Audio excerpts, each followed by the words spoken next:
Hello, everyone, and welcome to Peace News Now. We are live this Tuesday, August 19th, 2014. I'm broadcasting from Keene in the Shire at Peace News Now Studios. I'm your host, Derek J. You can learn about me at derekj.me. You can also send donations to help keep the show alive at derekj.me/sponsor. We've got a lot coming up today in an episode geared particularly on peaceful resistance, as this show always tends to be, though we welcome your calls about anything peace resistance related at 443-424-8347. That number spells out Hi-Fi Civ Dis. You can also Skype us at Peace News Now. You can send us a contact request, it will be approved, and then we'll put you on air. We can talk about the Free State Project participant accused of Silk Road crimes, or why Ross Ulbricht's charges should be dropped. Also, New Hampshire rewrites laws to exempt me from them. Plus, Google Maps is tracking you. I have the proof. Teenagers build a smartphone app that helps citizens rate the police, and there's a new Google of the dark web. Plus more from stories of peaceful resistance as strippers protest topless at a church, and Michael Schmidt, that hero from Canada, vows to continue selling raw milk after the Supreme Court refuses to hear his case. That and more coming up on Peace News Now, but let's get started with the headline news. This is an exclusive. I believe the scoop came from freekeen.com as Ian Freeman penned this blog post just hours ago. Free Stater alleged to be Silk Road admin Inigo. Free State participant Andrew Michael Jones of Norfolk, Virginia, was arrested in December of 2013, along with others accused of being the operators of the Silk Road underground marketplace. Andrew is alleged to be the longtime site administrator Inigo. Thus far, almost all of the news headlines about the Silk Road arrests have gone to Ross Ulbricht, who's accused of being the infamous site's creator and head admin, Dread Pirate Roberts. Andrew is accused of similar allegations as Ross: conspiracy to commit money laundering, narcotics trafficking, and hacking, and is facing the rest of his life in federal prison. While Ross Ulbricht was not offered bail, Andrew was able to get out on $1 million bail, thanks to his parents, who did not have anything close to that amount of money, so they put up their house and retirement incomes to secure a bond. His bail conditions include 24/7 house arrest at his parents' house, and being strictly forbidden from using any internet-capable device. His girlfriend, Bertie, who also has signed as a Free State Project participant, is the one who reached out to me, that's Ian, and she and Andrew's family have set up a website to accept contributions to his legal fund, as they can use all the help they can get. Andrew's mother, Judy Jones, age 68, told me this about him. He's very bright, kind, generous, and has always been an idealist. When he first told me about bitcoins, he helped me envision a world where the central banks are no longer in charge of money. If it were instead a peer-to-peer, money-based system, so much good could come from that. I have hope for a better world thanks to his generation, the millennials. Unlike Ross's case, Andrew does not face the kingpin charge. Plus, he's not been libeled with allegations of murder for hire, as Ross has. Hopefully, that will help his fundraising ability. He has retained the services of attorney Samuel M. Braverman, and the bill will likely be very expensive. As have many activists looking at moving to New Hampshire, Andrew and Bertie made the pilgrimage to Keene in December of 2012 and came to visit Social Sunday. I met both of them there and truly hope he can get through this difficult time with the minimal damage possible. If Andrew did not administer the Silk Road, then he is a man wrongfully accused. But if he did, he's a hero. The Silk Road was and is the most important development to happen in the black market in our lifetimes. It has reduced harm caused from unscrupulous dealers selling bunk product in the street, and has reduced violence by making both sides of each transaction anonymous and separating them by distance. No one can get beaten or killed in a Silk Road transaction, and the underground marketplace has a rating system ensuring that quality dealers are easy to identify. This open, yet anonymous competition for international business results in product quality and selection going up while prices come down from what one could pay on the streets. The Silk Road has literally saved lives, both of dealers as well as users who would have overdosed on bad street drugs, but instead were able to get good quality product from the Silk Road. If Andrew Jones was involved in the Silk Road enterprise, he should be given an award rather than prison time. Of course, that would be in a just world that understands the insanity of drug prohibition, or any prohibition for that matter. If you love liberty, please support Andrew's defense by contributing via Bitcoin or credit card or PayPal. I just sent them a whole Bitcoin. And sharing this story via your favorite social media and online forums. Also, please share his defense fundraising site, drewsdefense.org. That's DREWS defense.org. Finally, consider joining Andrew. His girlfriend and Ross Ulbricht's mother, Lynn, she signed up at PorcFest. And sign up now for the Free State Project. People who love liberty are moving to New Hampshire and getting active to build liberty-oriented community. Over 1,600 are here in New Hampshire already, and nearly 16,000 are pledged to move once we reach 20,000 signers. We need you. Please, read the Free State Project's Statement of Intent, sign it, and start making your plans to move and get involved with the most exciting and successful migration for liberty in the world. Stay tuned to freekeen.com for the latest on this case. Just a brilliant article by Ian Freeman at freekeen.com. He even has a picture of Bertie and Andrew, the couple who are going through a very difficult time right now, and I'm so grateful that Bertie reached out to Ian with this information. Hopefully, I certainly will be donating to Drew's legal defense at drewsdefense.org during the next break here. Looks like since he's able to accept Bitcoin, that'll be the best way to go. He's got a website. I'll do a screen share for you here so you're able to take a look. And maybe you can scan the QR code as well. So this is drewsdefense.org that we're looking at here. He says, every donation helps. No amount is too small. We accept Bitcoin and PayPal here, but we would be happy to arrange other accommodations for anyone with a different preference.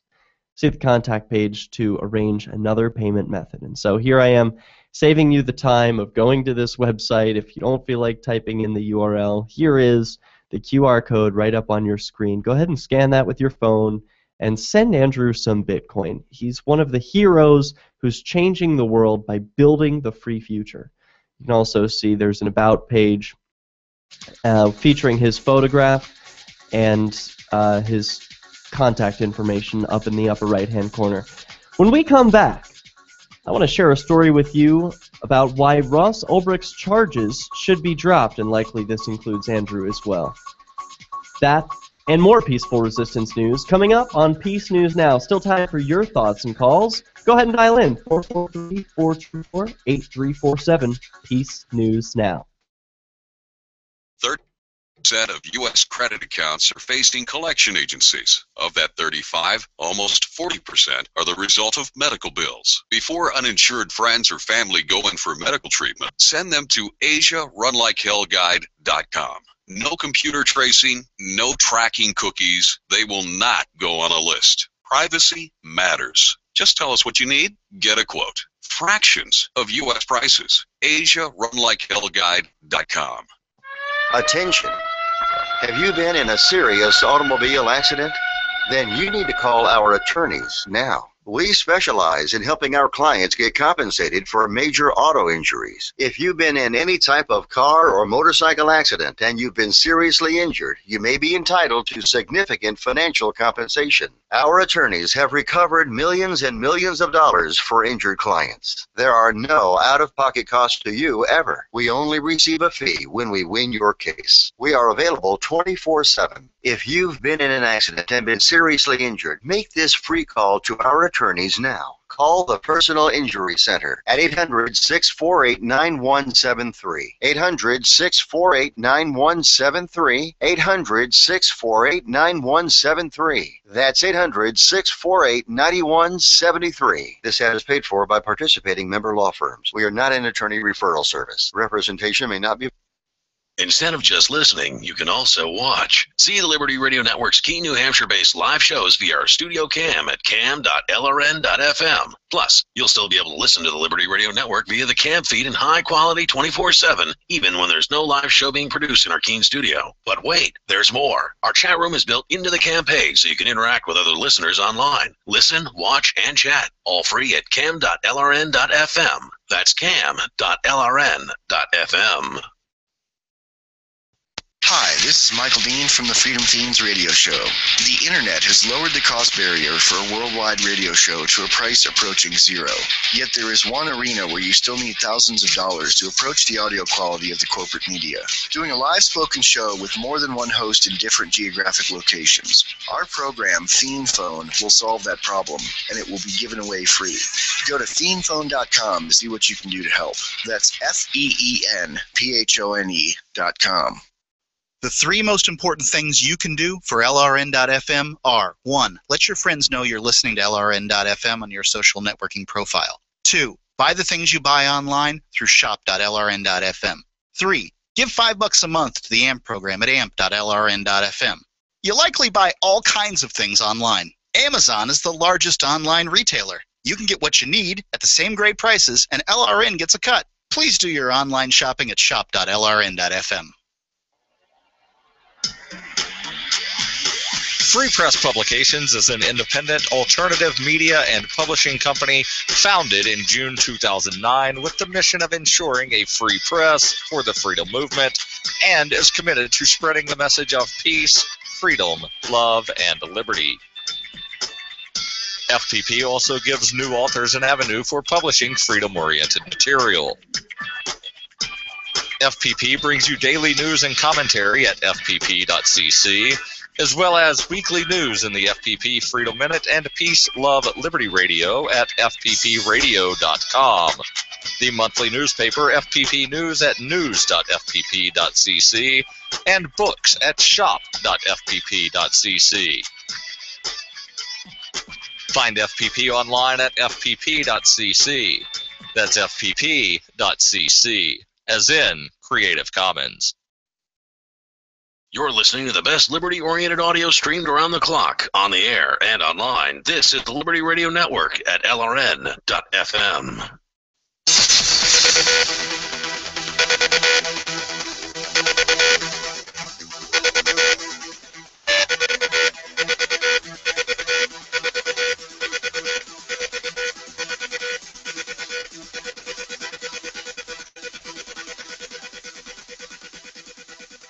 Welcome back to Peace News Now. We are live this Tuesday night edition talking about why the Silk Road charges should be dropped. I have an interesting article here, but in the last segment we talked about young man Andrew who is being charged, accused of Silk Road crimes, of being an admin for the Silk Road, facing up to life in prison. You can help him out at drewsdefense.org.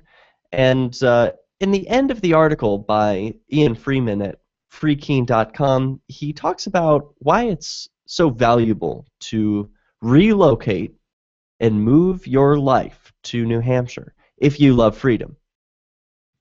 Here are just a few more reasons why you might be interested in doing that, as posted to Facebook by Davi Barker just 30 minutes ago. Here are some numbers. California. The median household income is $76,000. The median household income in New Hampshire is almost $100,000. The personal income tax in California is 13% and change. There's no personal income tax in New Hampshire. What about the general sales tax? That's 10% in California. There's no general sales tax in New Hampshire. Well, what about the estate tax? That's a hefty one. It's 16% in California. There's no estate tax in New Hampshire. There's a 16% inheritance tax. If you want to inherit your parents' money, you have to pay the government for that privilege to pass down money from father to child. 16% in California. No inheritance tax in New Hampshire. The gas tax, 53 cents per gallon in California, just 22 cents in New Hampshire.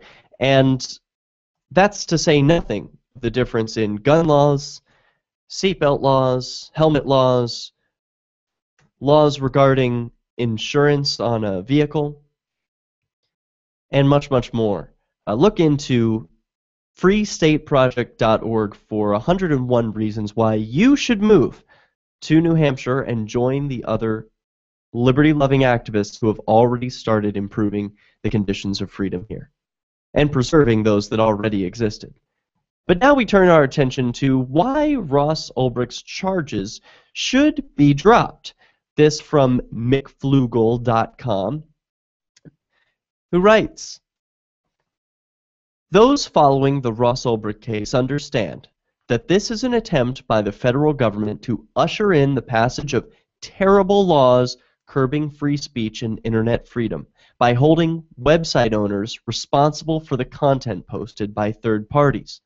Paul Joseph Watson of Infowars.com writes, "Although media coverage surrounding the case has almost exclusively focused on the accusation that Silk Road was a haven for criminals and drug dealers, the much larger issue of how the government is exploiting the case to set dangerous precedent for laws which would crush basic internet and financial freedom has been overlooked.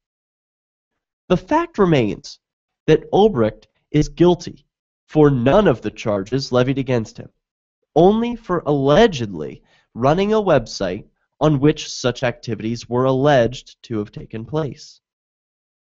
As the Free Ross Ulbricht website notes, quote, "If Ulbricht is convicted, it opens the door for the censure and erosion of a free internet. Under present law, website hosts are not responsible in civil cases for illegal actions on their sites. This case could set precedent for criminal liability for web hosts." In an interview with Julia Taranska, Ulbricht's mother, Lynn Ulbricht, explains why the case poses the biggest threat to the future of internet since SOPA and PIPA. Quote, "This case will pave the way for new laws and new interpretations of law," said Ulbricht, adding that Ross Ulbricht's attorney, Joshua Drattle, emphasized the fact that the government often uses high-profile cases to enact draconian legislation. Court rulings set precedents for cases in the future, which is why judges write opinions to explain their reasoning. Future cases take these opinions into account so that judges have something to work with when presented with a new or nuanced case. This is how common law, the basis for law, developed out of Britain. and then to its colonies, is developed. To overturn a precedent, especially one that has been confirmed multiple times over, would require significant proof against its prima facie validity. It would therefore be improper to rule against a defendant in a case where precedent is fairly clear. Last week, I attended my first Liberty on the Rocks meetup in Philadelphia, where the guest speaker was Maggie McNeil of the Honest Cartesian. She talked about how the government uses propaganda to manipulate the discourse about prostitution, making it easier to pass harsh laws that favor control. On one case she mentioned was a law passed in the state of Washington, which claimed to take aim at child prostitution, stating, quote, "A person commits the offense of advertising commercial sexual abuse of a minor if he or she knowingly sells or offers to sell an advertisement that would appear to a reasonable person to be for the purpose of engaging what would be commercial sex abuse of a minor, if occurring in this state." Nearly all of us are against the sexual abuse of children. So why would we be against a law that prosecutes people who aid in the sick desires of active pedophiles? The law, on its face, may seem okay, until you see who could be prosecuted under it. In a prosecution under this statute, it is not a defense that the defendant did not know the age of the minor depicted in the advertisement. It is a defense which the defendant must prove beyond a preponderance of the evidence that at the time of the offense the defendant made a reasonable bona fide attempt to ascertain the true age of the minor appearing in the advertisement by requiring, prior to publication of the advertisement, production of a driver's license, marriage license, birth certificate, or other governmental or educational identification card or paper of the minor depicted in the advertisement, and did not rely solely on oral or written allegations of the minor's age or of the apparent age of the minor. The law was written vaguely enough so that not only those people who provide direct advertising services would find themselves in hot water over posted material, but also services that simply provide users access to information across the internet. It wouldn't be too far of a stretch to imagine to see Google prosecuted under this law because someone used the site to search for one of these advertisements. The law could potentially destroy the internet.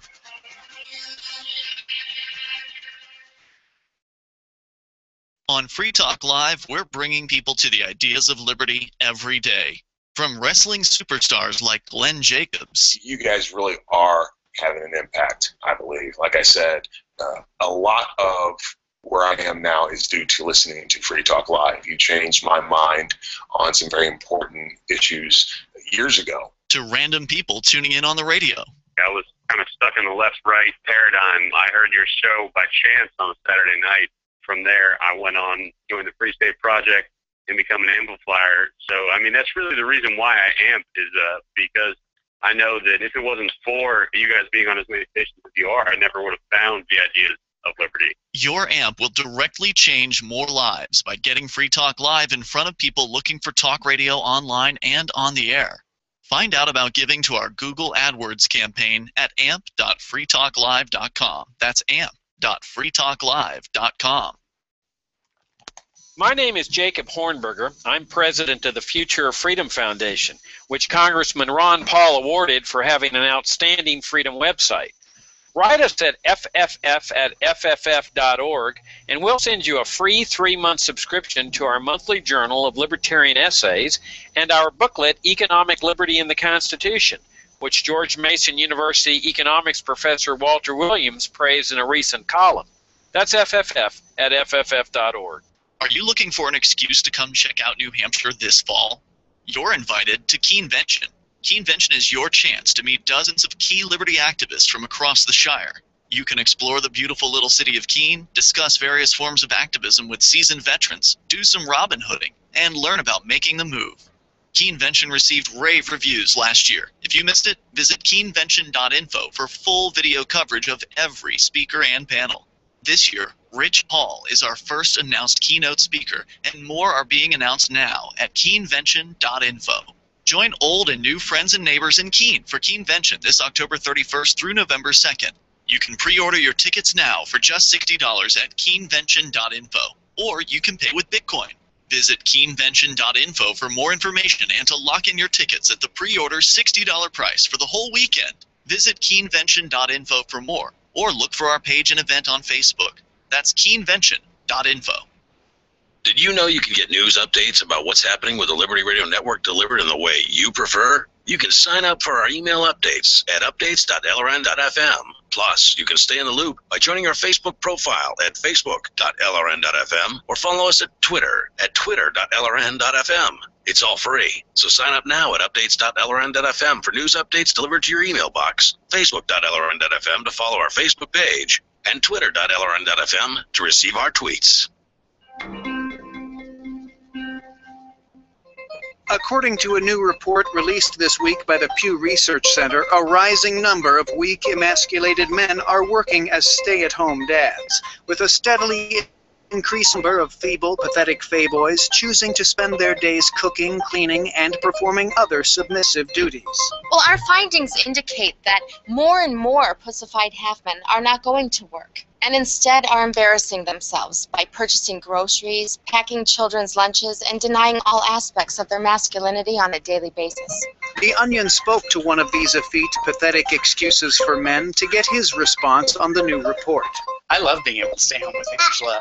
I mean, it's a lot of work, but I wouldn't trade it for anything in the world. What a f***ing pussy. For more on this story, check this week's Onion Review. This is the Onion News Network.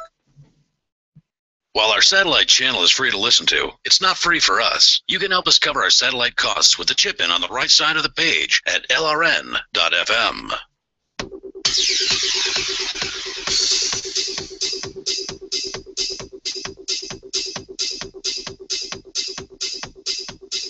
Welcome back, everyone. We continue right along with the story from McFlugel.com, where author Rollo McFlugel writes about why Ross Ulbricht's case on the Silk Road and Andrew's case should be dropped, because there's legal precedent that says that's exactly what should happen.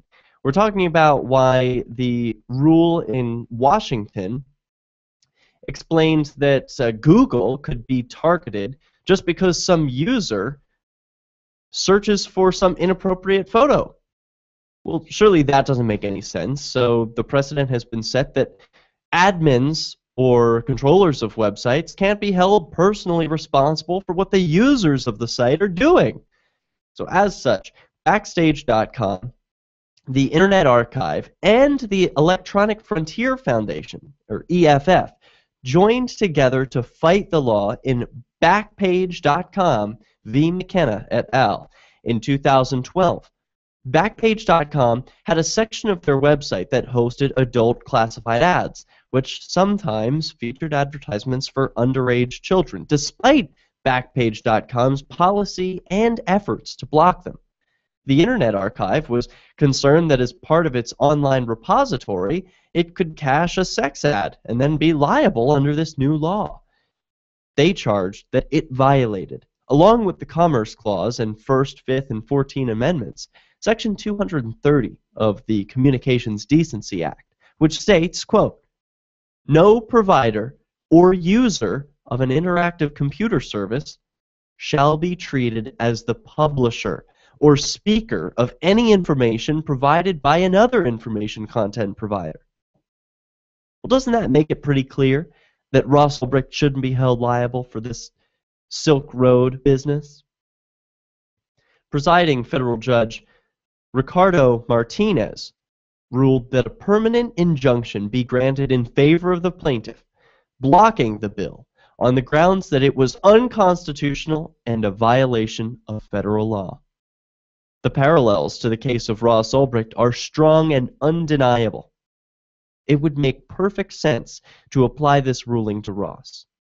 Backpage.com and Internet Archive have argued that compliance to the new law would require them to take unfair costly measures. The judge agreed in his opinion. Quote, a credible threat of prosecution exists when a challenged law is aimed directly at plaintiffs who, if their interpretation of the statute is correct, will have to take significant and costly compliance measures or risk criminal prosecution. Does ignorance or the lack of monitoring bring blame to the host of the online content? Judge Martinez says no. Given the nature of the Internet Archive service and the fact that it currently does not monitor the majority of the content it provides through its Wayback Machine, a criminal statute that imposed strict liability on the Internet Archive would be costly indeed. Compliance with the law would require the owners of the Internet service to prevent any and all illicit activities from being posted through them. Well, good luck with that. We don't even know how many laws are on the books. Even though the service itself is perfectly legal on its own, to remain compliant with the new law would more or less require the service to be shut down, since it would be nearly impossible to achieve the goal of zero illicit content. But what if the owners of the service did not even try to block the content? Surely their inaction would constitute illegal action, right? Judge Martinez makes it clear that this is not the case. Quote, the message to website operators is clear. If you don't encourage illegal content or design your website to require users to input illegal content, you will be immune. Well, can't get more clear than that.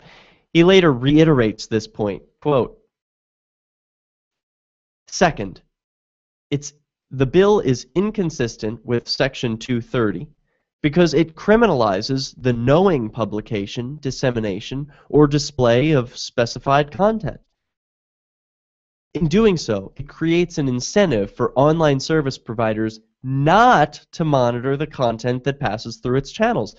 This was precisely the situation that forced the initial plaintiffs to act on the remedy, the Communications Decency Act. Judge Martinez then goes on to explain how the bill violated the Commerce Clause and the First, Fifth, and 14th Amendments, all of which can be applied to Ross Ulbricht's case as well. The conclusion is clear.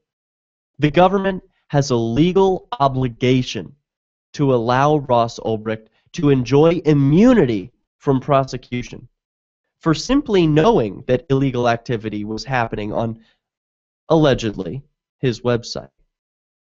This was confirmed in a case even when the apparent goal of the struck-down law was to prevent people from having sex with children. The unfortunate reality is that it is all but certain that the prosecutors in Ross Ulbricht's case understand this, but are willing to violate their own laws anyway to push their own agenda. You can read Ross's story over at freeross.org. That's where you can donate to help in his defense fund. He needs all the help he can get, as this is the case of our lifetimes. If you don't think that's true, I mean, I challenge you to call in with a bigger case, something that's going to have more important ramifications for the internet, for freedom of choice, for control over our own bodies. I mean, the implications of this case are far-reaching and not to be understated. But it's not going away, remember.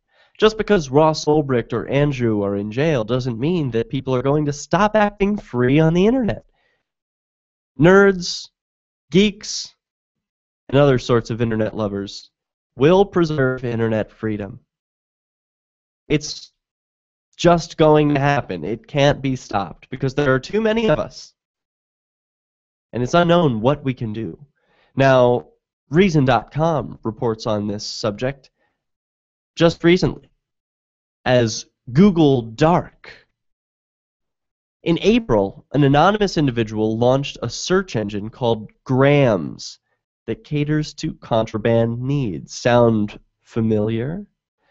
Well, for black market goods, many people turn to hard-to-access corners of the internet, which generally haven't been conducive to browsing, writes Sinan Evans at Reason.com. In April, however, an anonymous individual launched a search engine called Grams that caters to contraband needs.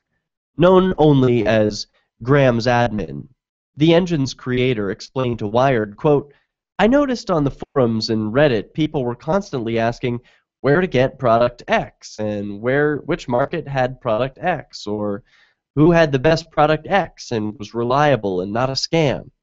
I wanted to make it easy for people to find things they wanted on the darknet and figure out who was a trustworthy vendor. So Grams spent 2 weeks building Grams, which looks a lot like Google, down to the primary color scheme and feeling lucky button. In the second beta version, Grams had an average time of 1 second for a search to load, which is generally considered fast for the web's back alleys. Grams shows results from 8 different marketplaces, such as Silk Road 2, Agora, and Blank Bank. For those who want to give it a whirl, the address is listed at Reason.com. It's so important to remember that this stuff is not going away, and that just because you shut down one website, well, that often gives the incentive for more to appear. But that's not all the trouble. There's still trouble in Kansas, Dorothy. It turns out Google is tracking your every move, and there's a website to prove it. Does this concern you? We have the details coming up on Peace News Now. Call in 443-424-8347. Share your thoughts. On LRN.FM, we talk a lot about alternative currencies. Did you know that now you can buy gold, silver, and other precious metals with bitcoins? LRN.FM has partnered with Amaji Metals to bring you great prices on beautiful .999 fine silver, as well as gold, platinum, and other metals. Check out their selection and pay with bitcoins or Federal Reserve notes at metal.lrn.fm. That's metal.lrn.fm. What if the key to achieving liberty in your lifetime was to move together with others who think like you? Liberty activists are joining the Free State Project, which is over 70% of the way to its goal of 20,000 participants. And they're already making the move to New Hampshire. The successes are piling up and are proving the Free State Project is a real movement and no longer just a great idea.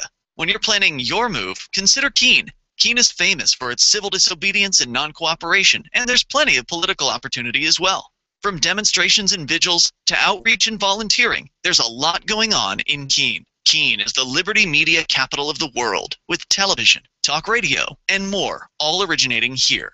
Though it's more than just activism, with regular social events each week. See what's happening at freekeene.com and get connected with video, audio, free books, a forum, and activist tools you can download and use in your area at freekeene.com. That's freekeene.com.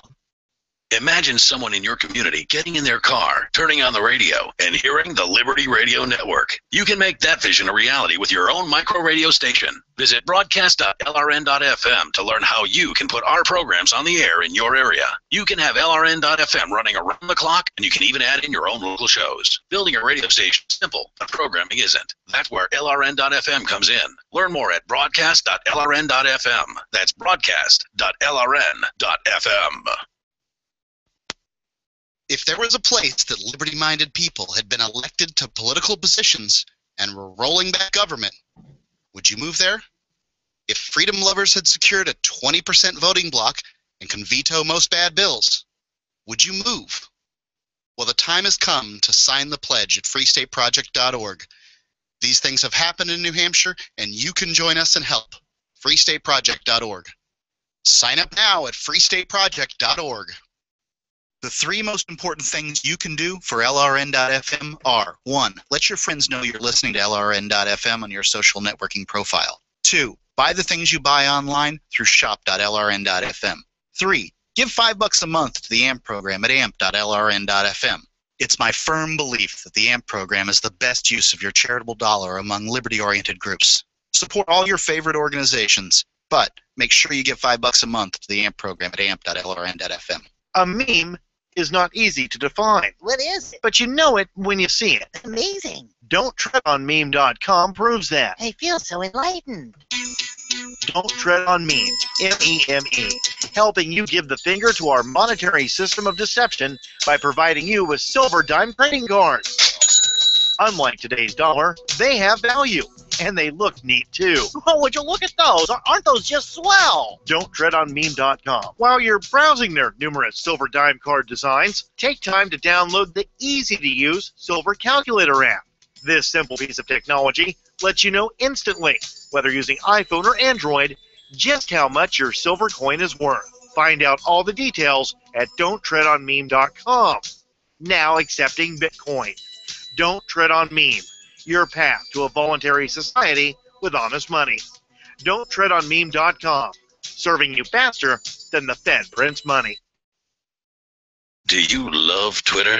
Make sure you favorite the LRN.FM Twitter account so you can receive our tweets at twitter.lrn.fm. That's twitter.lrn.fm.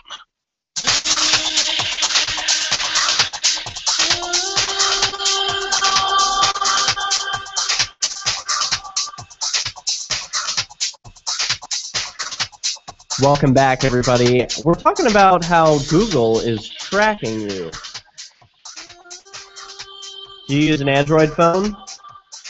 Well, then there's a pretty good chance you have a history map that Google has been saving. I'm going to show you what it looks like and share the news about a reporter in the Middle East who has recently lost his life. A very serious story that I just caught during the last break on drudgereport.com. We'll get to that, but first to complete the thought that was begun during the last segment, what's going on with Google tracking you? Well, it turns out, according to junkie.com, that Google has some feature that is activated in your phone and follows along your location. They don't tell you about they're doing this. Of course, it's probably in one of those like click here, approve, accept. All of those agreements that you make when you use one of these smartphones. Well, here's a story from Elizabeth Flux at junkie.com. Remember that scene in Minority Report where Tom Cruise is on the run from the law but is unable to avoid detection because everywhere he goes there are constant retina scans feeding his location back to a central database? That's tomorrow. Today, Google is tracking wherever your smartphone goes and putting a neat red dot on the map to mark the location. You can find that map here by clicking on their link at junkie.com. All you need to do is log on with the same account you use on your phone, and the record of everywhere you've been for the last day to month will erupt across your screen like chickenpox. We all know that no matter what privacy settings you may try and implement, our information is all being collected and stored somewhere. That knowledge sits in the back of our minds and is easy to drown out by shoving in some headphones and watching Adventure Time on repeat until everything stops being 1984. But it's a sharp jolt back to reality when you see a two-dimensional image marking your daily commute with occasional detours to the cinema or a friend's house. Looking at mine, I realized that A, I live a small life in a very small radius, and B, there are places on my map that I don't remember going. One of them I've apparently visited 3 times on different days, once while biking and once while stationary. At all times, I wouldn't usually be awake. I'm not sure what's happening on Wood Street in North Melbourne or why my phone apparently travels there without me, but I'm not going to rule out secret alien conspiracies. I think that probably Google's just not got the technology worked out yet. Apparently, this record only happens if you have location services switched on your phone. If you do and you're finding you have no data, then it means you either don't exist or you've beaten the system. If it's the latter, please teach me your ways. I know for a fact that I switched on my phone's location detection off but apparently it somehow got switched back on. Oh well. I'm not as upset about this author as, I'm not as upset as Elizabeth is. And I'll even give you a sample so you can see what one of these things looks like. Here's a screen share, and you can see my Google Maps location from today. This is today's journey. You can use this handy calendar figure and travel back in time. Here's Sunday. Did a lot more traveling on Saturday, so you can see the long line of travel here that I took through West Swansea and Southwest New Hampshire. There's trips all around Keene, and sometimes I don't do very much traveling at all. I pretty much stay in the same loop. I'm curious how far back this allows us to go. Let's check out June 11th for some random time. Yep, no information. You have no data history for that. I wonder why it limits the data history. It should seem to me that they should keep this stuff permanently, right? It's also kind of neat that it tells me what times I was traveling. So here it is. This is between midnight and 2 a.m. on this morning. I was walking around downtown Keene.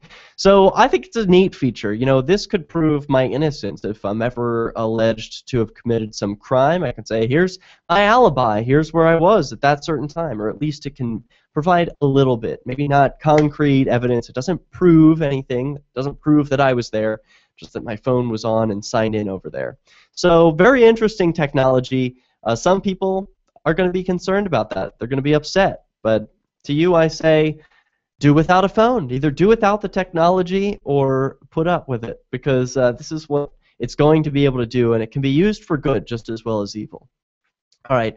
Now, with that story aside, it was very important to cover, but this is more important, and it's sort of tragic. This is something I'm learning as I'm at. Here's the headline from DrudgeReport.com. And this is pretty disturbing. Take a look at this headline at DrudgeReport.com. Right up in the upper left-hand corner, it says, ISIS beheads American journalists, threatens to kill another. Fate depends on Obama's next move. What's that about? Let's give a click. From dailymail.co.uk, quote, spare the lives of the remaining hostages. Like Jim, they are innocents. That, according to a brave mother of beheaded American journalists, calls on ISIS to cease killing as she pays tribute to her extraordinary son.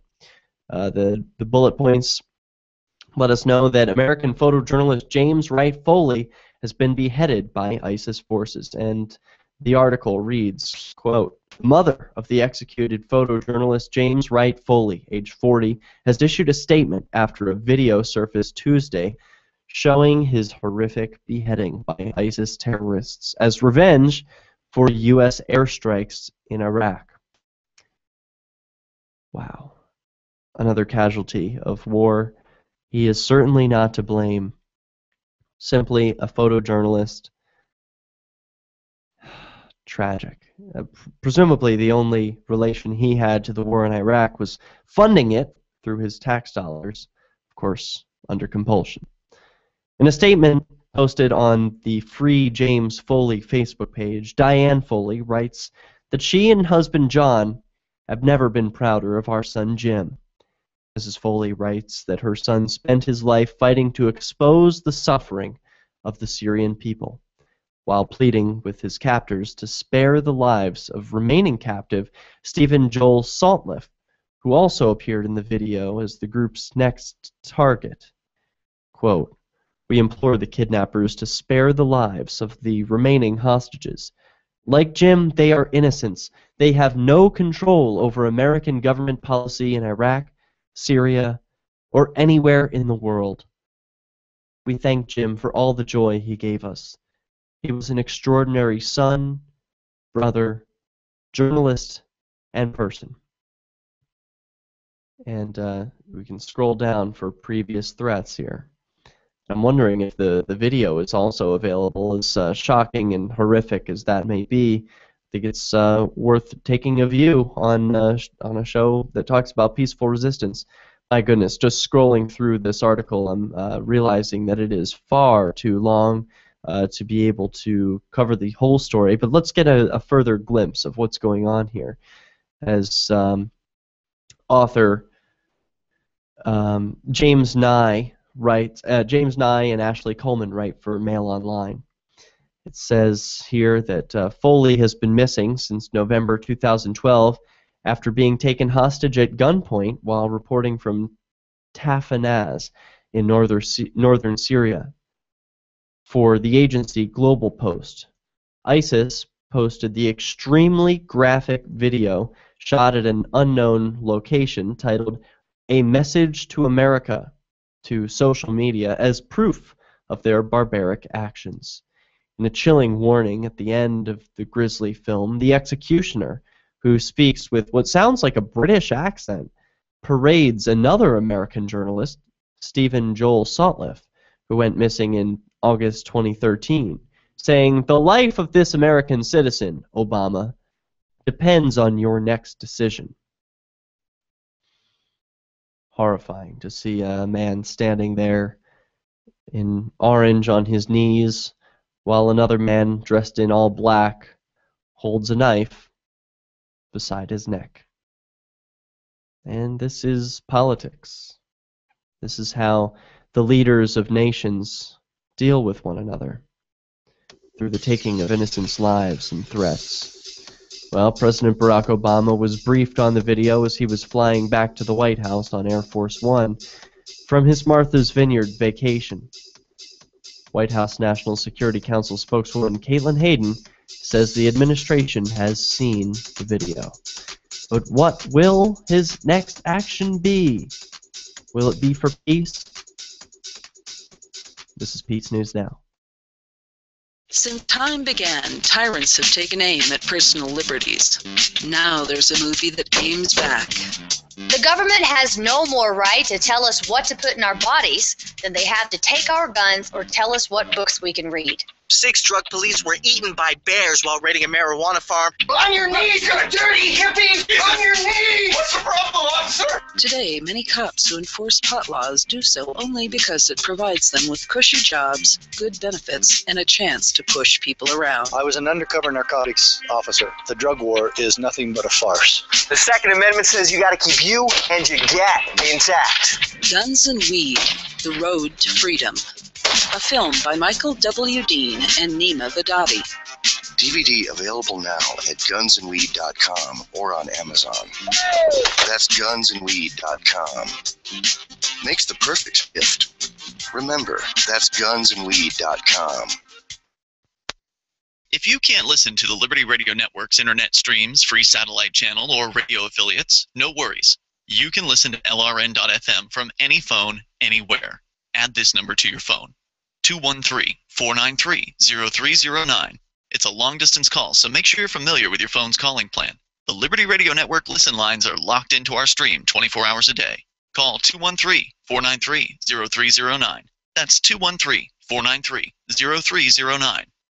This Your Family Today tip is brought to you by Ovaltine. Give your kids the nutrition they need to be their best. Visit us at ovaltineusa.com.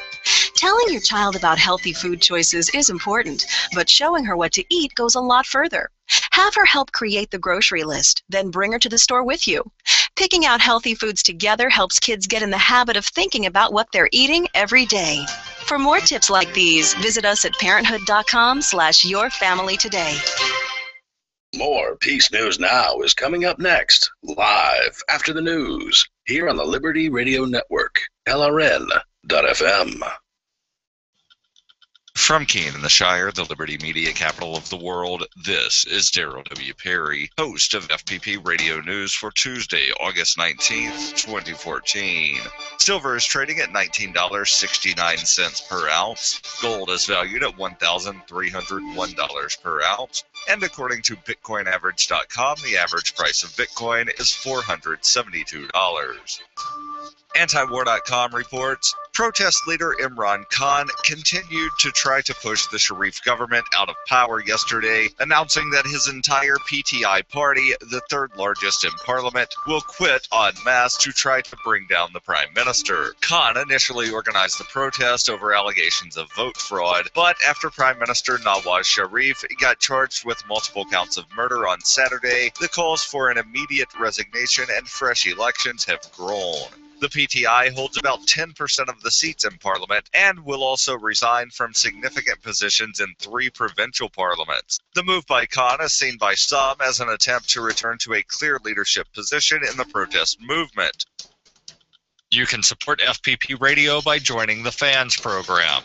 Fans are friends, allies, and Numery supporters. Fans help FPP afford to produce more original content. To learn more or to join the Fans program, visit fans.fppradio.com. That's FANS.fppradio.com. Reuters reports Missouri Governor Jay Nixon lifted the curfew for Ferguson on Monday and began deploying National Guard troops to help quell days of rioting and looting spurred by the fatal shooting of an unarmed teenager by police. Nixon, who had declared a state of emergency for the town on Saturday and ordered the streets be cleared for a curfew that ran from midnight to 5 a.m., said the National Guard would fall under the supervision of the Missouri Highway Patrol. The deployment of the National Guard is the latest in a series of steps taken by authorities to end the looting and burning of stores that have punctuated protests since the shooting death of Michael Brown more than a week ago. As daylight was coming to an end on Monday, police with plastic handcuffs took positions and tried to clear a main thoroughfare where protests have been taking place at night, directing crowds into designated protest areas. Early video of the scene showed one journalist with cameras slung around his neck and his hands bound behind him being led off by police. He was later identified by colleagues as Getty photographer Scott Olson. Overnight, 2 people were shot and 31 total arrests were made in the protest. Additionally, there are reports of media being told they had to stay in media staging areas and could not be in the protest areas. FPP Radio News is brought to you by Roberts & Roberts Brokerage. For over 35 years, Roberts & Roberts has been a trusted source for buying and selling your investment-grade precious metals. They now take Bitcoin for purchasing precious metals so you can turn your profits into a long-term investment. Call Roberts & Roberts today for knowledgeable advice on investing. 800-874-9760.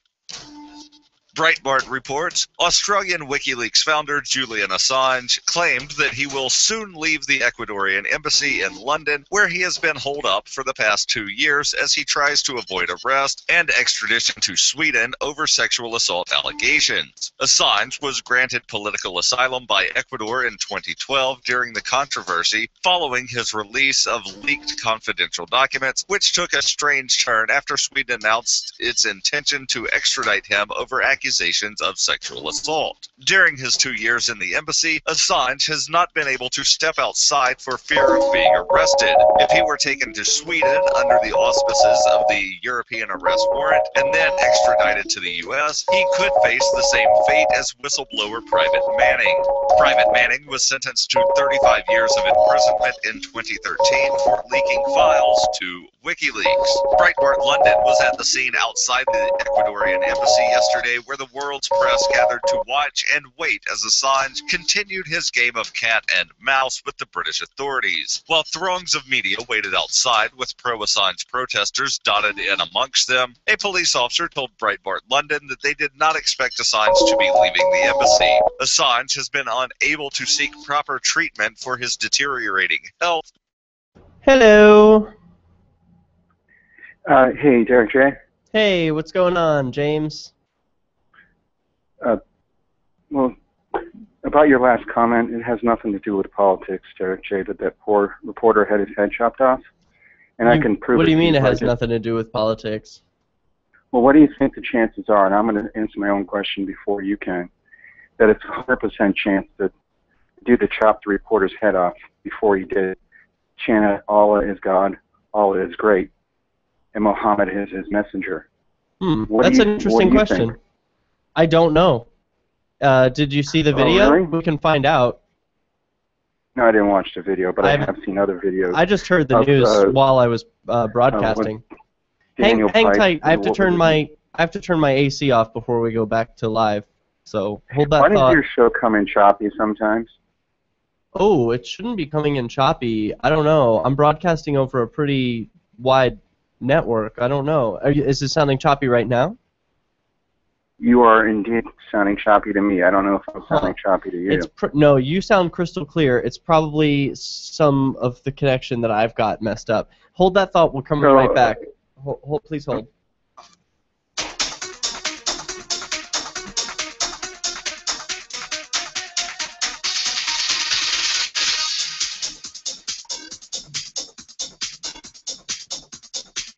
Welcome back. This is Peace News Now, and we are just beginning the second hour this Tuesday, August 19th, broadcasting from Keene in the Shire.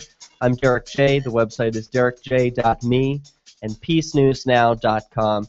You can watch video of the show, chat with other listeners in the chat room, all free over at peacenewsnow.com/live. You can also dial into the show, 443-424-8347. That number spells out Hi-Fi Civ Dis. You can also Skype into the program by sending a contact request to user Peace News Now. Your contact request will be approved, and then we'll put you on the air. James is calling from Arizona. Go ahead with your thoughts, James. Well, as I submit to you, it has nothing to do with politics that poor reporter had his head chopped off. It has everything to do with that person believing that Allah is God, Allah is great, and Muhammad is his messenger, and jihad commands him to do such things like that to anybody that isn't a follower. And I don't mean to suggest that all Muslims want to chop infidels' heads off, but there is a serious infestation in a huge part of the world called the Middle East, where there are literally tens of millions of people that do think that's really cool, and that it is just and right thing to do. What say you, Derek J? Well, killing people is not the right thing to do. They're mistaken. I know you don't think that. I'm asking you, what say you about my assertion that there's tens of millions of young men your age in the Middle East, and I can rattle off a bunch of countries that all think that what that happened to that poor reporter was really cool, really just, and the right thing to do. Yeah, that's really sick. That's really sick. That you could be right. I really don't know. I haven't been to the Middle East. I don't know many people from the Middle East. It's sort of foreign to me, and it's a foreign culture. I'm not Muslim, or I have very little relations with that. Again, may I interrupt real quick, because this is important. Yeah, this is a Don't use the Muslim word. Don't use the Muslim word, because I'm not trying to impugn all Muslims. But the one that did that to that poor reporter is a murderer who believes that in Islamism, as in spreading Islam by force, in ridding the world of people that aren't Islamic in their sense of the word. I appreciate you making that distinction. That's one I might adopt myself, because I hate when Muslims get thrown under the bridge or thrown under the bus for just having that same religion as murderers. So yeah, it's just, I don't know. I will have to watch the video to see what the man says. It's probably religiously motivated, but I don't think he shares a same religion as most. It would have to have subtitles for you to for my assertion to be affirmed. Yeah. But one doesn't believe that it needs to be having such. But I'm sure there's an English version out there. I just wanted to, because that was the last thing you spoke of in the hour, and I had to call in to respond to that, because it outrages me when I hear such things. It has nothing to do with politics. Well, the reason I said that it's politics is because whether the leaders of a country are criminal terrorists like ISIS, or whether they're just regular terrorists like Vladimir Putin, they negotiate in terms of force. They speak blood, not negotiations.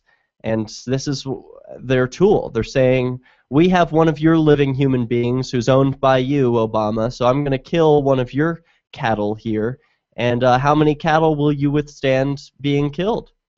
That's how they negotiate. These people, I guess they don't see human beings here. They just see Yes, that's why pawns. that's why it's called terrorism, and they are terrorists.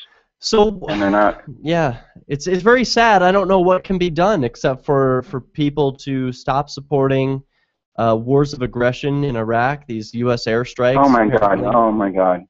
Oh my God! What? See, the terrorists and their religious fanaticism predates all the wars of aggression that you called them. Right, but two wrongs don't make a right. You call them wars of aggression. Well, yeah, they do. Excuse me? You call them wars of aggression. If they were wars of aggression, I would agree with you that they were wrong. They're called wars of defense. They're U.S. airstrikes. I mean, what is Iraq doing to Americans? Okay, they're striking ISIS in Iraq, who moved into Iraq after Americans moved out. But don't you think that civilians? But don't you think innocent civilians get hit by those airstrikes? Yeah, and I blame the murderers that are surrounding the mountain where the people have fled to for those killings. Don't you think there's another solution, something more targeted than an airstrike? It just seems like too many civilians. Well, I've advocated the use of drones to get rid of their preachers of hate before their little clans go on the offensive themselves. Yeah. I've advocated that before and been branded a murderer, which is it's a endless. What you call war, but I call it an endless circle of. It's when you blame murderers. Forgive me. You and your friends on this network, your fellow co-hosts, always seem to have an excuse for murderers by blaming other people other than the murderers themselves. Well, wait a minute. They're all murderers. The people who are committing airstrikes are murderers, and the people who are terrorists called ISIS are murderers. They're all murderers. Okay. I suggest to you that the people that are bombing ISIS are certainly killers.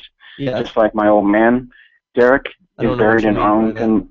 Oh, I see. Well, my old man's buried in Arlington National Cemetery with a bunch of fellow killers. And the Nazis weren't going to give up and surrender until they were literally annihilated by being killed. That's what ended World War II. They had their whole counterculture club eliminated. They had to be eliminated because they were not going to surrender. And I don't blame you for, like I asked you the question along the same lines last time we spoke as we came to commercial break. If you were to pull your gun out on somebody in self-defense and you were to terminate them in self-defense, does that make you a killer or does that make you a murderer? That would be a killer, because a murderer is someone who takes another's life like with intention, and I wasn't intending to kill someone that night. You know, do you think if there was no such thing as ISIS and there was no such thing as jihadism and Islamism, do you think that the United States of America would be dropping bombs on anybody that might be innocent, that has the misfortune of being in the way of or in the presence of a member of ISIS? I do. Because look at the history. Look at the history of the U.S. empire. They've always been at war. There's almost been no periods of prolonged peace in the United States. And then before them it was the Anglo-American Empire. Before them it was the British Empire. Before them, you know, it's always been this way, right? So then you should know that it's always been the nature of governments to grow and expand, and at the time when it's time for them to collapse, they go to war. That's what's happening with the U.S. empire. You should know that the U.S. empire again pulled out of Iraq. And now ISIS moved in. What meaningful way did the U.S. empire pull out of Iraq? I'd love to know, because Obama said the war is over, and then he pulled out troops, right? But aren't there still troops on the ground? No. We don't have any troops in Iraq. None. Absolutely none. We had 100,000. What are they called, though? Did they give them some other name? They're like government trainers. They're like assistants, or they're like the Obamacare advisors. The euphemism is advisors. Okay, and we have, so there we are have now how many sent, tens of thousands of advisors are in Iraq? Since this whole ISIS thing came up, President Obama, I believe, ordered 100 advisors back to Iraq. We had none there at the present before this thing broke out 2 months ago. Well, some people in the chat room say that 130 U.S. troops are in Iraq. I guess that might be the same figure that you're talking about. It's all very confusing to me, and it's a tragedy. I don't claim to be an expert on this stuff. I'm just reading the news as it comes to me on the internet, and I feel sad about it. I appreciate your call, James. Thank you. Are you a... Yeah, so unfortunately we ran up against the break, but it is. It's totally confusing to me. I just want the killing to stop. I want the cycle of violence has to end somewhere. Yeah, I don't think you respectfully ever have listened to a damn thing I've said to you. I hear you. You're saying it's justified. The cycle of violence. Okay, if you kill somebody in self-defense, you're not starting anything. They started it. But that cycle of violence is ended. But it never ends. Okay, it will never end as long as people take this, what you would call a fairy tale, the Quran. As long as millions of people, I'm not talking about your friend Davi, I'm talking about people that live over there that really do carry machine guns and dress like members of the Klan with eye slits. So long as they take their holy book deadly serious and their Muhammad's hadith and the commandments to kill non-believers, in other words, murder them, so long as millions of people take that seriously, the cycle of violence, as you call it, will never end. And it's not anybody's fault that goes up against them and says, you know what, you're an existential threat. We're going to terminate you. It's not their fault. It wasn't my fault, my dad's fault that he had to kill people to end Nazism. They started it. We put an end to it.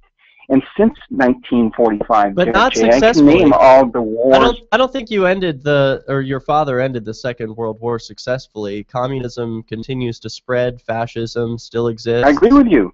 The Cold War happened after 1945 because we let the Russians stay in Germany.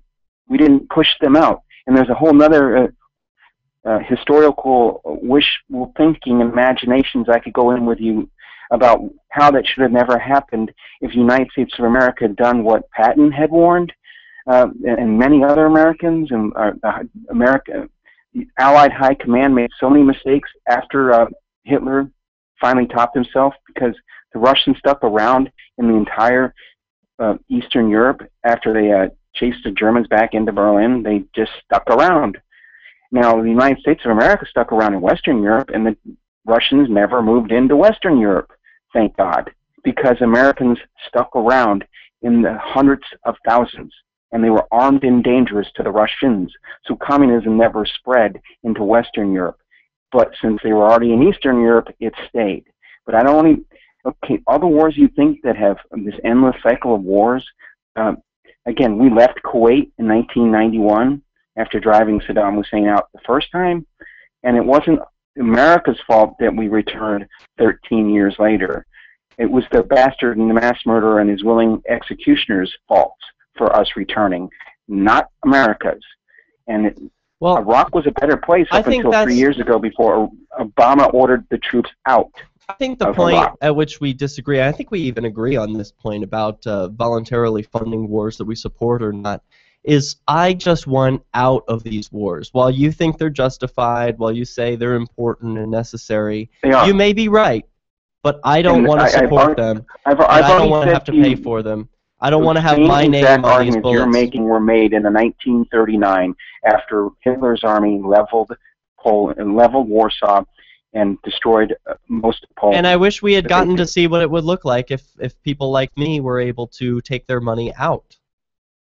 Okay, that's before the United States of America went over there, Derek J. For 2 years, Hitler's armies built... Oh, wait, I'm sorry, I gotta let you go. We're coming back. Sorry. I know. All right, bye.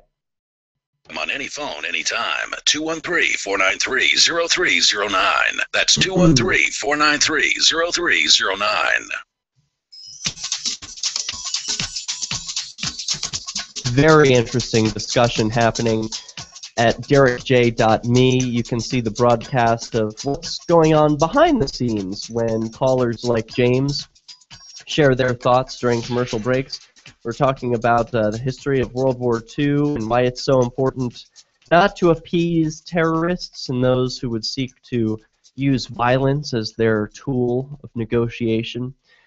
But we could go on about this ISIS beheading a U.S. journalist all night.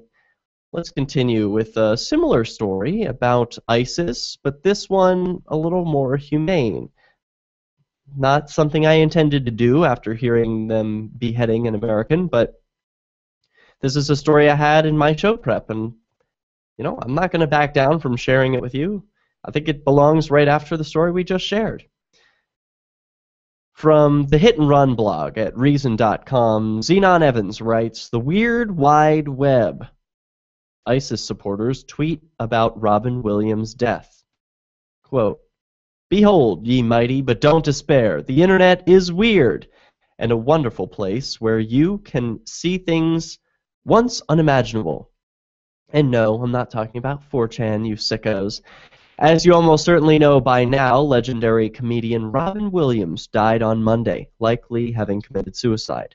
By Tuesday, everyone found an angle to capitalize on, from suicide awareness to indignation about the media not respecting Williams' privacy to critiques of celebrity worship. In the other corner, we have supporters of the militant jihadist group ISIS, also known as the Islamic State, commenting. Many of them are glad Williams is dead, citing some jokes he made about 12 years ago about jihad. But check this out, below right. Here I'm sharing it with you on screen. Did you see that? It's a crack in the throat-slitting, black flag-waving facade. To be sure, Abdullah, a.k.a. Mujahid for life, is a 19-year-old British-born fighter and ISIS supporter, and he's serious about it. He's anti-democracy, pro-theocracy. He's got no time for humanitarian international law because in his mind, Sharia law is number one. So there's not much anyone from the West, aka the Great Satan, would normally have in common with this kid. But right now, he's bummed about the death of an American actor, just as so many Americans are. And it became a channel for non-ideological, civilly conducted cultural dialogue. Instead of falling back on the war-ready rhetoric of his leaders or the United States, individuals communicated directly, asking him what other movies he likes. And here it is. The tweet captured forever. He's saying, good movie. Loved it as a kid. As another ISIS member reports, shame. I liked Jumanji. And they had it on video. It's a unique moment. And the attention seems to have made Abdullah a bit giddy. He later tweeted, quote, they think I grew up somewhere in a mud hut, so I never saw a movie, whereas I've seen most of the flicks they ask. Now I'm worried that people will start to follow me because they want to hear about my favorite movies instead of reporting jihad. The world would much rather hear about your favorite movies, Abdullah. These Twitter talks won't stop wars, but they could help individuals pause.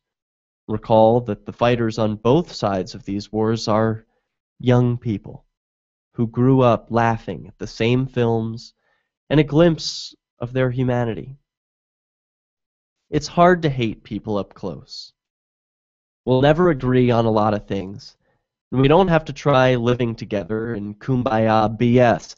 But if we really want to win the hearts and minds of our enemies, maybe we should drop copies of Mad Magazine or DVDs of Disney movies instead of dropping bombs. Oh, And cheers to the radicals for publicly whining about Williams' anti-politically correct stand-up, thereby introducing it to a whole new generation of viewers. Beautiful blog post. And he's right. There is some humanity still left in these people. We can change their hearts and minds. We can still connect as living human beings with our brothers and sisters on this wonderful planet. Yes, there are people who do bad things. But often, there's a pain deep inside of them. A pain that needs to be cured. Like I said with James during the break, the cycle of violence has to end somewhere. I suggest that it starts with you. No, you probably don't have relations with any of the ISIS terrorists, but you've probably got some conflict in your life. Make peace, and let peace spread across the world through your example. Let's continue with a positive story about teenagers who built a new smartphone app that helps citizens hold their police accountable. It's got tons of awesome features. This, according to John Vibes at thefreethoughtproject.com. He writes, a new app will become available for iPhone and Android devices later this month that will allow people to rate their local police department, as well as their individual police encounters. Possibly the most impressive thing about this app is that it was created by a few young teenagers who wanted to find solutions to the problem of police corruption. 14-year-old Caleb Christian and his two sisters, 16-year-old Ema and 15-year-old Asha, plan to release their revolutionary new app, 5.0, on August 18th. That's yesterday.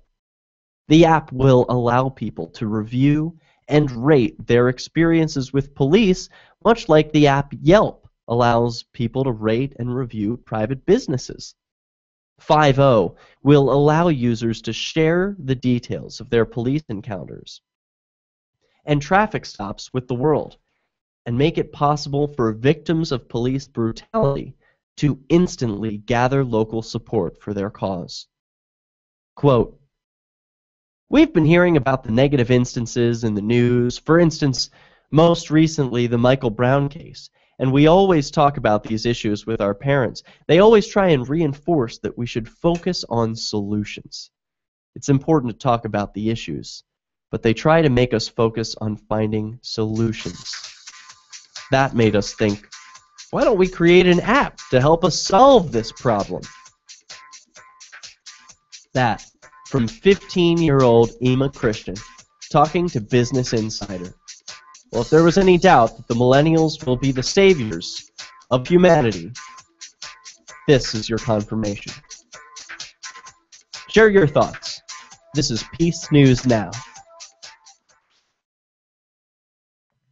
If you're looking for work, you know the math. There are many more applicants than openings, so you need to stand out, not blend into the blah, blah, blah your interviewer is hearing from your competition.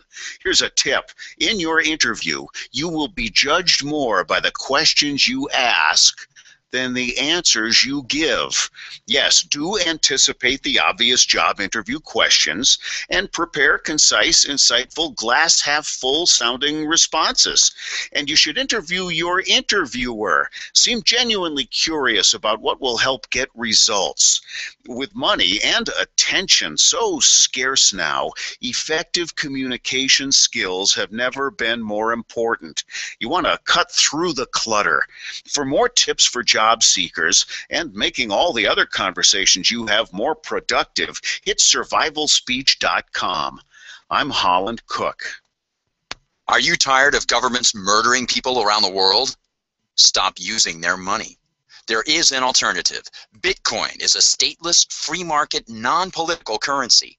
Bitcoin cannot be inflated or controlled by any government. By using their money, you are helping the state. Stop doing it. You have an incredible alternative available now. Learn it, use it, spread it. Get started with Bitcoin at weusecoins.com. That's weusecoins.com. The warning signs. At first, he made me feel special. He promised he'd look after me, provide for my future. He broke every promise he made. Millions of Americans afflicted. I was ready to leave, but he told me he'd change. So I gave him another chance. I was such a fool. The consequences. Things only got worse. He started making my decisions for me about my job, my kids' education, my money, my safety, my future. He took away my choices, but I kept going back to the same politicians. The diagnosis? Battered voter syndrome. I fell for the same old lies. They were just playing with my emotions, telling me what I wanted to hear. That's not right. Stop the insanity of voting for the same old abusers. Declare your independence from the two-party system and join the New Hampshire Liberty Party today at nhliberty.info. Here's a chance to do a little activism while you're cruising Facebook, Twitter, or Google+. Between the LOL cats, the recipes, the hot girls, and the inspirational sunrise memes, Free Talk Live's posts pass by your newsfeed. Like them, comment. It gives us more exposure. If you don't see our posts, click like at facebook.freetalklive.com and then hover over it to click Get Notifications. It's an easy way to spread the ideas of liberty a bit further. I know you're busy, but you can spare that tenth of a calorie it takes to click on something. Facebook.freetalklive.com. Freedom Fiends with Michael Dean and his weird friends.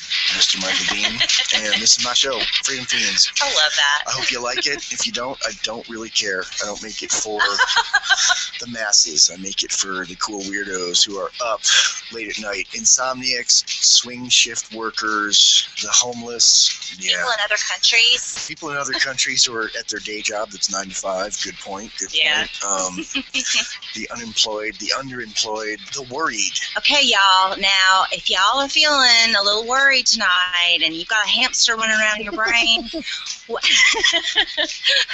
we have a solution for you. Just put your hands on your computer or your telephone, and the spirit of the fiends is going to come rushing right through, and it's going to heal you. Listen on LRN.FM Monday through Friday, midnight to 2 a.m. U.S. Central Time, and weekends, noon to 2 p.m. U.S. Central Time. You can interact with other LRN listeners in our message board at forum.lrn.fm. That's forum.lrn.fm.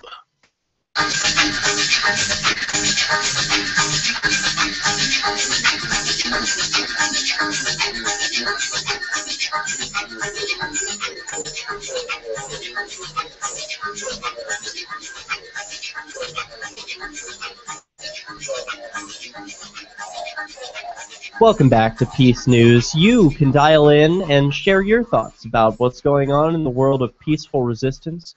You can dial 443-424-8347 or send a Skype contact request to Peace News Now. Your contact request will be accepted, and then we'll put you on the air.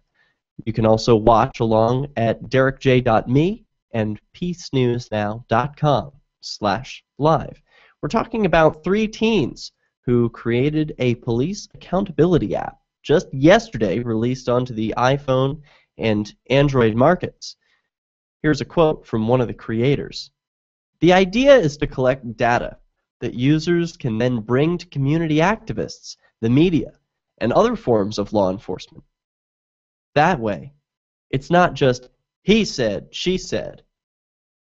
We'd like to know which regions in the U.S. provide horrible law enforcement services, as well as highlight the agencies that are highly rated by their citizens.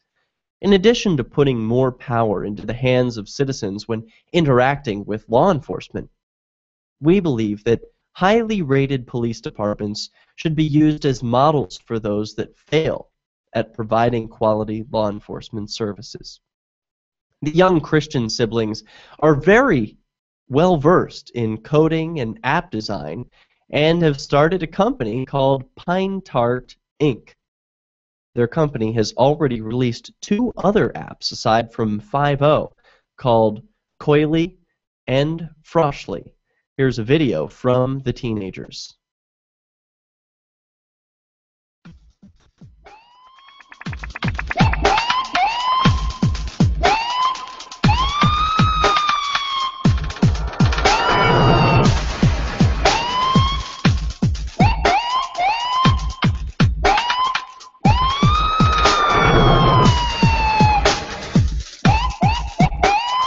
There's some text along with this video that explains that you can rate and describe all of your interactions with local law enforcement. Was it a good experience or a bad experience? You can input your race, your gender, the officer's badge number. Were you verbally insulted by the police? Was the stop legitimate? This is all about 5-0 citizen reporting. There's even a tab that lets you know your rights. You can search for incident reports in your state and county to find local police stations in your area. Just a brilliant app from these young people. Just amazing. We don't have time to go through all of the features, but you can find the video at freethoughtproject.com, or let's see where they're at on YouTube.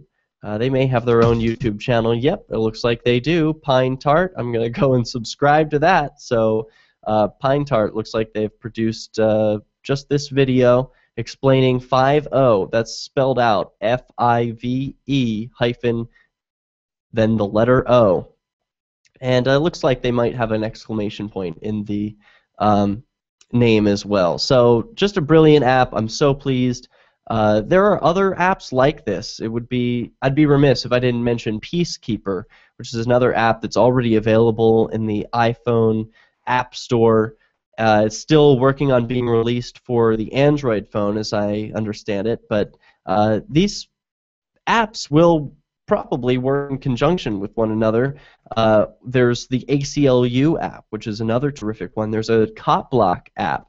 So this is something that is demanded by the average consumer, by the market. People are saying, I want an app where I can submit police reports. Finally, people are doing something proactive to resist the tyranny that they've been choking on for the last few decades.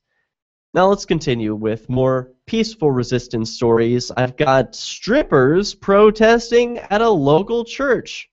Topless. Why is this? Via madworldnews.com. There's video. Outraged strippers topless in front of a local church. A group of Ohio strippers and a strip club owner, fed up with the local church's tactics to shut the business down, showed up on Sunday's worship to demonstrate against the pastor and parishioners, some of them going sans clothing. The owner of the Foxhole North Strip Club and its employees protested outside of the New Bennings Church in Warsaw to vent their frustrations with Pastor Bill Dunphy and his congregation, who've been staging demonstrations outside the Foxhole for years in an attempt to put them out of business.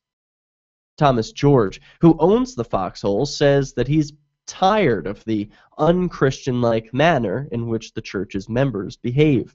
I have to point out the hypocrisy that I see, he said. They come up every weekend, and they're very abusive and certainly unchristian-like, calling the girls expletive and expletive. They're abusive to the customers. They sit out with video cameras, they take pictures of license plates, and tell them they're posting them to the web. Dunphy, however, isn't apologetic about how his church behaves towards the club and said he won't stop until they're out of business. I hope he will realize that the Foxhole has no business in this community, Dunphy says.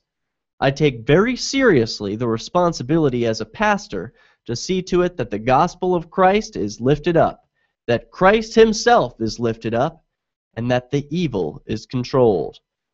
According to the Conshohocken Tribune, about 30 dancers, other staff, family, and friends from the Foxhole North marched with protest signs or sat in chairs across from the church.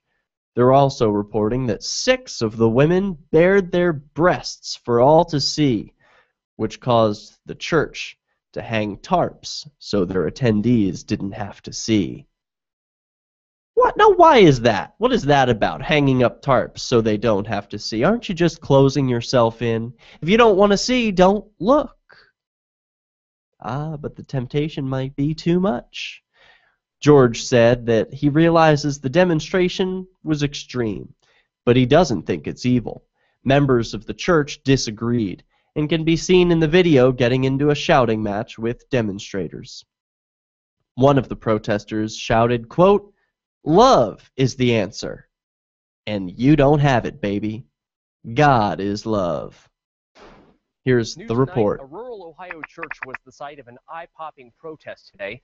The Coshocton County Church has been picketing a Warsaw strip club for years, and today employees of the club took the fight to the church and took off their tops in the process. The sign outside New Beginnings Ministries in Warsaw welcomes all, but today's Sunday service had some decidedly unwelcome visitors. Women bearing picket signs and bearing their bodies for all to see. Thomas George is the man behind the protest. I have to point out the hypocrisy that I see. George is the owner of a strip club called the Foxhole North. He says for years, New Beginnings has worked to bring his club to an end. They come up every weekend. They're very abusive and certainly unchristian-like, calling the girls and they're abusive to the customers. They sit out with video cameras. They take pictures of license plates, tell them they're posting them to the web. Pastor Bill Dunphy makes no secret of his intentions. I hope that he will realize that the Foxhole has no business in his community. And makes no apologies for his crusade against the club. I take very seriously the responsibility as a pastor to see to it that the gospel of Christ is lifted up, that Christ himself is lifted up, and that evil is confronted. George admits today's topless protest is an extreme measure, but says it's far from evil, as eyes of churchgoers were protected behind a hanging tarp. Wow, that tarp was huge. Did you get a look at that? For our viewing audience at home, you can see this tarp covers the entire church window. It seems to be they had no light at all. Talk about blocking yourself in. Seems like they really shot themselves in the foot on that protest. Well, we'll be back with more stories of topless protests and police accountability. We've got a story about a raw milk farmer who vows to continue selling even though the Supreme Court says no. This is Peace News Now.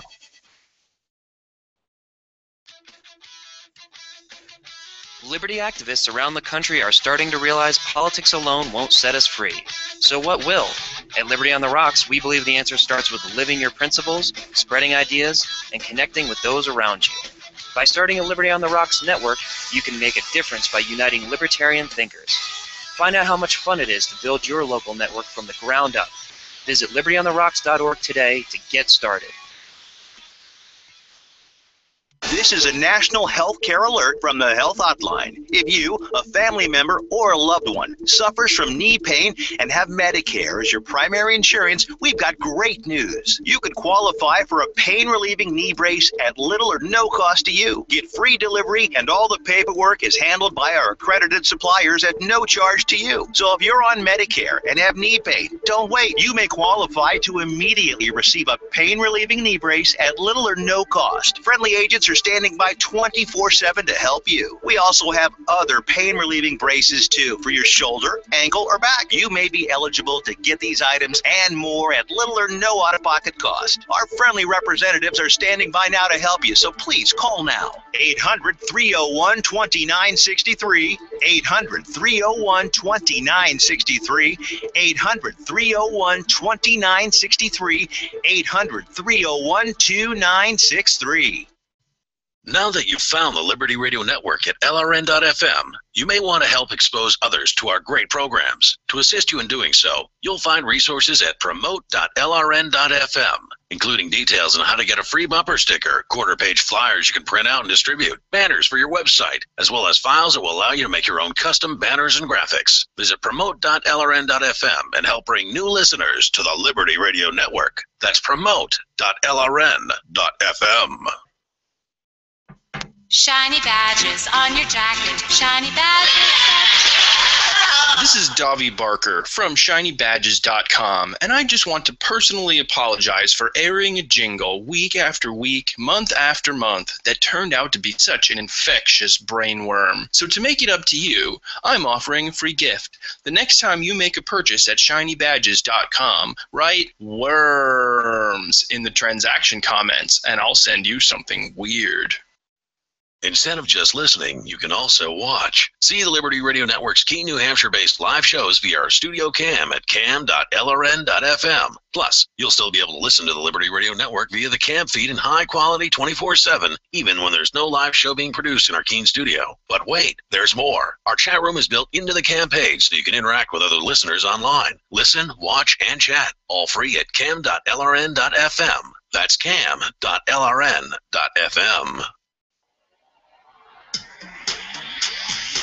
Free Press Publications is an independent alternative media and publishing company founded in June 2009 with the mission of ensuring a free press for the freedom movement and is committed to spreading the message of peace, freedom, love, and liberty.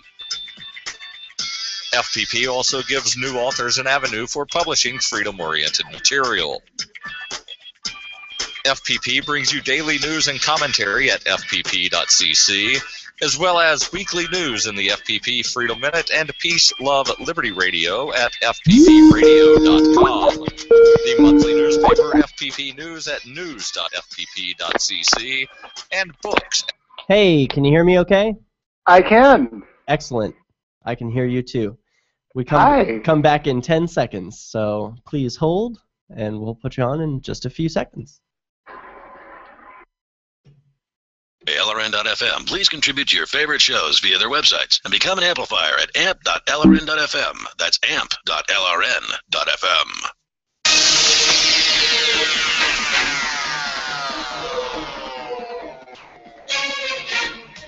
Welcome back to Peace News.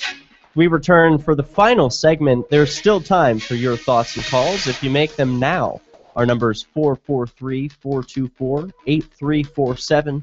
You can also Skype us, Peace News Now. Want to make sure that we get this story in. Raw milk advocate Michael Schmidt has been making headlines for decades for his fight in favor of producing and consuming raw milk and selling them to his friends, neighbors, and anyone who wants to consume it. But now he's taken his case all the way to the Supreme Court of Canada. They won't hear his case. But he's vowed to continue producing and selling raw milk. We'll return to that story, but first, we have a special caller on the line. It's the BTC coach. What's going on, BTC coach? Hi, Derek J. Jeff is good. That's fine. All right, cool. Well, Jeff, I am speaking to you through your own microphone and listening to your voice through your headphones. So go ahead and make fun of my my big old headphones. Yeah, well, it's either a small head or big headphones. I can't tell which. A little of both. So go on. What's on your mind? No, and by the way, those were gifts to you. Those belong to Peace News Now. They're not mine. Oh, well, that's right. Like a proper libertarian, you respect property rights, and though there's no label on them, we know that the property ownership has changed hands. So thank you so much for your donation to the program, all of which has been made possible by you. Thank you very much.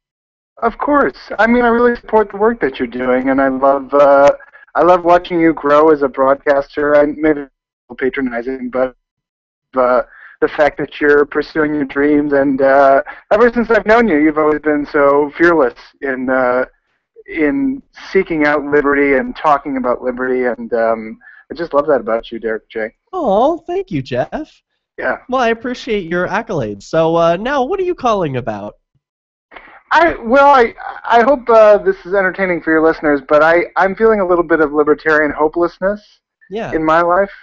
Tell me about that. Yeah. I don't know. I've been for a while, and at the same time I'm starting my new business, and it's sort of a semi-local type of thing here in New York where I live, and of course any sort of libertarian would be depressed living in New York City. And I don't know, I'm just struggling a little this week. So what are you struggling about? That it's too much work, or why are you feeling hopeless? Why do you say you're hopeless? We're looking at your website now, by the way, so it's btccoach.com. That's right.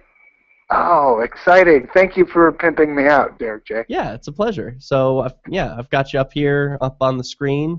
You've got a nice little home, about page, a blog, and a schedule people can all check out. So, btccoach.com. So why are you feeling hopeless? You know, I'm sure it's a momentary, temporary thing, and I'm sure, I feel like the quality of libertarians I've been meeting in my life lately have not been what I want them to be. Do you know what I mean? Oh, I hear you on that. But that's good news, Jeff. While it might seem ugly and bad to have all of these like neocons or fascist liberals claiming to be libertarians, what that tells me is that libertarianism is becoming popular. Yeah. It's it's cool to be libertarian now. It's the fringe, like, developing culture. And I was just gonna say, we're totally the cool kids now, and people are like interested and like, oh, so you're not belonging to one of these two horrible parties? It's definitely fascinating. I think, like being in a zoo or something, people stare at you a little funny. You know? Yeah, wasn't there a Fox host who recently claimed that he was an anarcho-capitalist? God, I think I read that somewhere. Yeah, Eric Bowling. Just can I tell you something he's not an anarcho-capitalist. For our listeners, we have to make that clear. He's a Fox host, and he's a total neocon. But he's saying he's an anarcho-capitalist, which says to me he thinks that's cool. So go on. What was your thoughts? I interrupted you. Yeah, and the fact that the word was mentioned on Fox News means it gets Googled and people learn something. Yeah. It's all good. It's all good. But I have to say I have a problem with libertarians, the libertarians that I've been meeting lately and talking to online and things like that. Why? What's your issue with them? My issue is when they get worked up and concerned and riled up about things they can't do anything about, like the cops. You can't do anything about the cops. You just can't. Cops are going to shoot people. Do you know what I mean? I feel like a rant is coming here, but like I get it. Lay it on me, sister. Yeah, right. The cops, the cops in St. Louis are the same as the cops anywhere else, and they're assholes, and they're profilers, and they're targeting people, and they're using brute force. And it's just how it's going right now, and it's not going to get better, and they have no incentive to get better. And half of them were, traumatized in the military. Of course they're shooting people, of course. And you can't do anything about it. Complaining on the internet, and I find myself doing it just to spite myself. Complaining on the internet about this crap is not going to make a difference. What makes a difference? You change your own world. You change your own relationships. You make your own relationships voluntary, and you raise your children the best you can in a peaceful way. This is the process.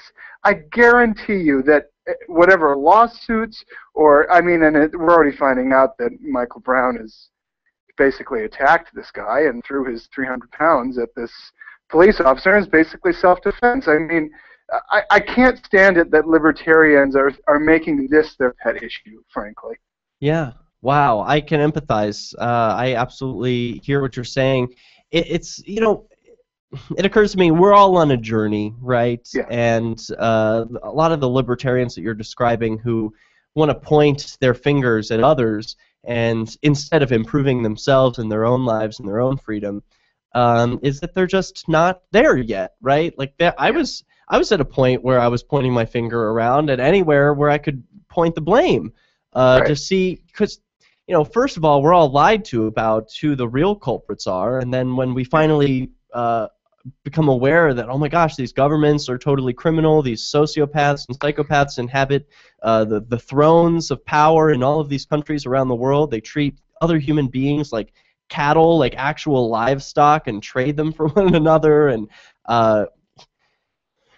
it can be tempting to stop there, and just point the blame and say, look, I found the culprits. Now let's go get them.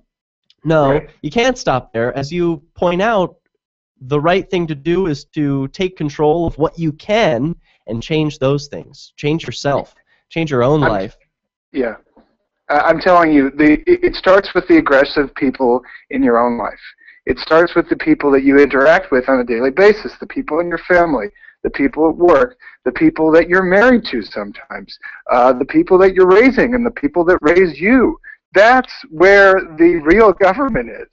And the other government is going to go away, and it's going to fade away, and it's going to fall away, and people are going to say, oh my God, can you believe that they had taxation back in the 21st century? That's what the future is going to be like if you start changing your own personal life. What does that look like for you? Oh my gosh, I mean, I'm working day and night to be more a part of this movement, to be around people who are not aggressive, and and if there's somebody in my life who I care about, and this just happened the other day at a meetup. Oh, you dropped out for a second. Please repeat whatever you were just saying. Something just happened at a meetup recently? Yeah, I was at a meetup for Free Domain Radio listeners here in New York, and someone was being aggressive in the conversation, and I spoke to him about it. I said, there's aggression right here, and you can talk about the Fed night and day, but we have to talk about you and the way you're relating to other people. Wow, yes, that is the important point. Yeah. Give me more. What was that like? What did he say? Oh, I mean, he got real quiet, which for this person who's a born and bred New Yorker was quite a change in attitude and perspective. He got real quiet, and he looked at me and he said, you know, nobody's ever said that to me before. I'm going to have to think about that. I'm going to have to work on that. Wow. And yeah. And I said, I really appreciate that. I mean, that means a lot, and it means I'm being a good coach. It means I'm practicing the principles, you know. Well, tell us more about your coaching services, because, oh, no, that sound means we're out of time. You can check out Jeff at btccoach.com. That's Bitcoin Coach, of course.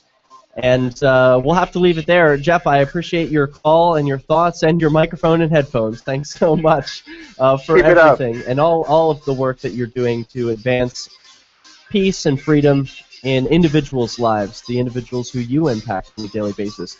You have to catch us next Sunday. This is Peace News Now. On Free Talk Live, we're bringing people to the ideas of liberty every day. All right, everyone. This has been a lot of fun. I really appreciate you watching along here. I want to share with you one last time my QR code. If you enjoyed this show and content like it, send me Bitcoin. That will tell me that you enjoyed the show. It doesn't have to be a lot. It just tells me that you're watching and that you like the content I'm providing. If you don't like this show, well, you can check out any of my other shows. You can see them all at derekj.me. Thanks again. So, I mean, that's really the reason why I amp is because I know that if it wasn't for you guys being on as many stations as you are, I never would have found the ideas of liberty. Your AMP will directly change more lives by getting Free Talk Live in front of people looking for talk radio online and on the air. Find out about giving to our Google AdWords campaign at amp.freetalklive.com. That's amp.freetalklive.com. The three most important things you can do for LRN.FM are: 1. Let your friends know you're listening to LRN.FM on your social networking profile. 2. Buy the things you buy online through shop.lrn.fm. 3. Give $5 a month to the AMP program at amp.lrn.fm.